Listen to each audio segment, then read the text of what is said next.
قرآن کا کیا فیصلہ ہے؟ یوصیکم اللہ فی اولادکم للذکر مثل حظ الانثیین. نص کا حکم ہے 2 بیٹیوں کے برابر ایک بیٹے کو ملے گا، بیٹی کو بیٹے کا ہاف ملے گا. یہ عدل ہے. یہ کیا ہے؟ قرآن نے جتنا جس کو کہا کہ اس کا چھٹا ہے، اس کا 8واں ہے، اس کا آدھا ہے، جتنا قرآن نے جتنا جس کو حصہ کہا اتنا اس کو دے دینا، یہ عدل ہے. اور قرآن کا حکم عدل کرنے کا ہے، اور جہاں ضرورت ہو وہاں انصاف بھی کرنا. لیکن یہ فرق یاد رہے، نبی پاک صلی اللہ علیہ وسلم آپ کی مبارک سیرت سے چند باتیں اگرچہ اگر اسی کو بیان کریں تو سبحان اللہ، اس میں نزاکت اتنی ہے، اس میں نزاکت اتنی ہے، اس میں حساب و کتاب اور جواب دہی اتنی ہے. اگر تو نے بیٹے کے ماتھے پہ بوسہ دیا، توجہ ہے،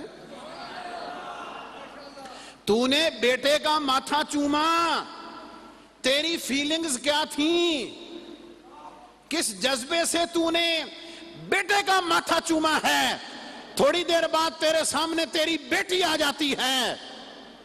اب سوال ہوگا، بیٹی کا ماتھا چومتے ہوئے وہی محبت ہے یا نہیں ہے؟ وہی فیلنگز ہیں یا نہیں ہے؟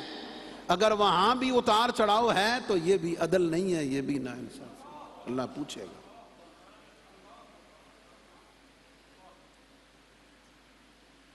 اوپر چلے جائیں، دودھ پلانے کی باری آئے گی تو اس سے پوچھا جائے گا، جب بیٹے کو پلانے کی باری تھی تو کتنا پلایا؟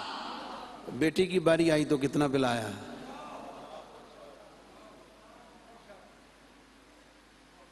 کیوں؟ ان میں عدل کا بھی حکم ہے، انصاف کا بھی حکم ہے، دونوں چیزیں.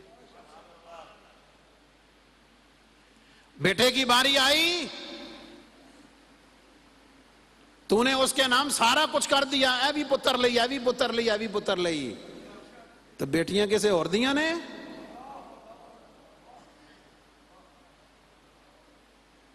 بیٹیاں کسی اور وطن سے ہیں، وہ کسی اور کے دودھ اور کسی اور کے چولہے اور کسی اور کے آنگن میں پلی ہیں.